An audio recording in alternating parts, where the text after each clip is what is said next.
23.2 Characteristics of protists. By the end of this section, you will be able to do the following. Describe the cell structure characteristics of protists. Describe the metabolic diversity of protists. Describe the life cycle diversity of protists. There are over 100,000 described living species of protists, and it is unclear how many undescribed species may exist. Since many protists live as commensals or parasites in other organisms and these relationships are often species-specific, there is a huge potential for protist diversity that matches the diversity of their hosts. Because the name, protist, serves as a catch-all term for eukaryotic organisms that are not animal, plant, or fungi, it is not surprising that very few characteristics are common to all protists. On the other hand, familiar characteristics of plants and animals are foreshadowed in various protists. Cell structure. The cells of protists are among the most elaborate of all cells. Multicellular plants, animals, and fungi are embedded among the protists in eukaryotic phylogeny. In most plants and animals and some fungi, complexity arises out of multicellularity, tissue specialization, and subsequent interaction because of these features. Although a rudimentary form of multicellularity exists among some of the organisms labeled as protists, those that have remained unicellular show how complexity can evolve in the absence of true multicellularity, with the differentiation of cellular morphology and function. A few protists live as colonies that behave in some ways as a group of free living cells and in other ways as a multicellular organism. Some protists are composed of enormous, multinucleate, single cells that look like amorphous blobs of slime, or in other cases, like ferns.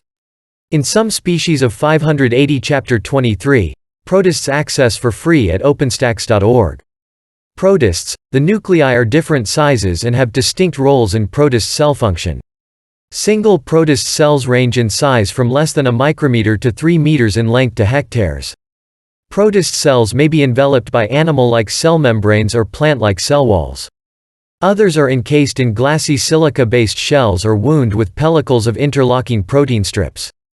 The pellicle functions like a flexible coat of armor, preventing the protist from being torn or pierced without compromising its range of motion. Metabolism. Protists exhibit many forms of nutrition and may be aerobic or anaerobic. Those that store energy by photosynthesis belong to a group of photoautotrophs and are characterized by the presence of chloroplasts. Other protists are heterotrophic and consume organic materials, such as other organisms, to obtain nutrition. Amoebas and some other heterotrophic protist species ingest particles by a process called phagocytosis, in which the cell membrane engulfs a food particle and brings it inward, pinching off an intracellular membranous sac, or vesicle, called a food vacuole, figure 23.7.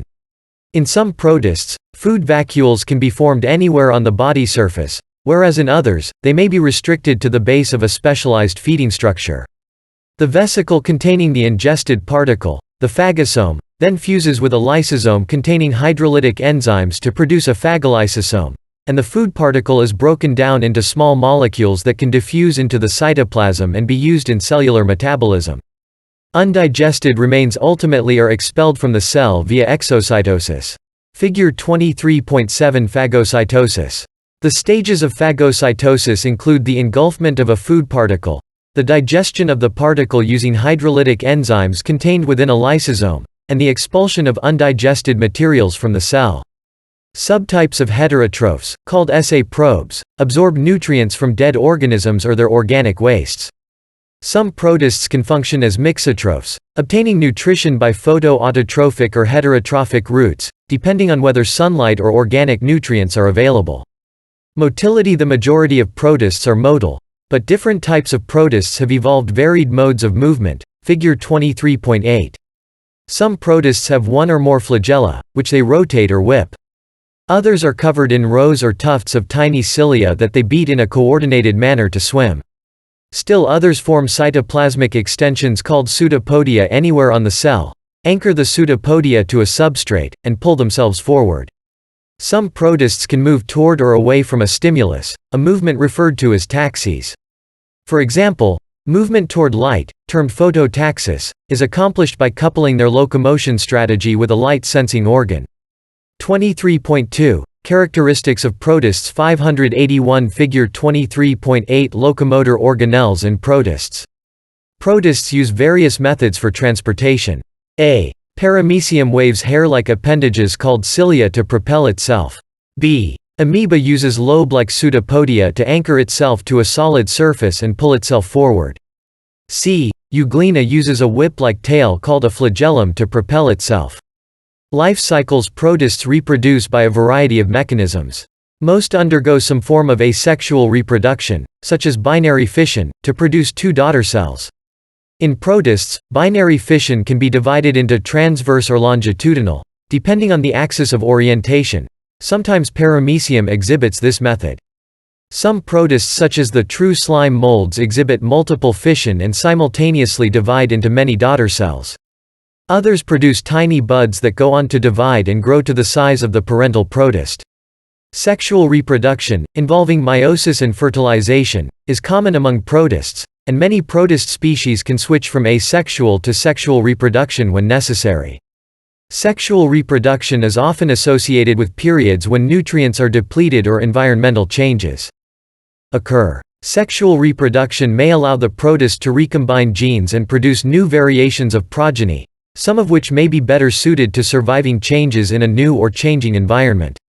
However, sexual reproduction is often associated with resistant cysts that are a protective, resting stage. Depending on habitat of the species, the cysts may be particularly resistant to temperature extremes, desiccation, or low pH. This strategy allows certain protists to wait out stressors until their environment becomes more favorable for survival or until they are carried, such as by wind, water, or transport on a larger organism, to a different environment, because cysts exhibit virtually no cellular metabolism. Protist life cycles range from simple to extremely elaborate. Certain parasitic protists have complicated life cycles and must infect different host species at different developmental stages to complete their life cycle. Some protists are unicellular in the haploid form and multicellular in the diploid form, a strategy employed by animals. Other protists have multicellular stages in both haploid and diploid forms, a strategy called alternation of generations, analogous to that used by plants. Habitats. Nearly all protists exist in some type of aquatic environment, including freshwater and marine environments, damp soil, and even snow. Several protist species are parasites that infect animals or plants. A few protist species live on dead organisms or their wastes, and contribute to their decay.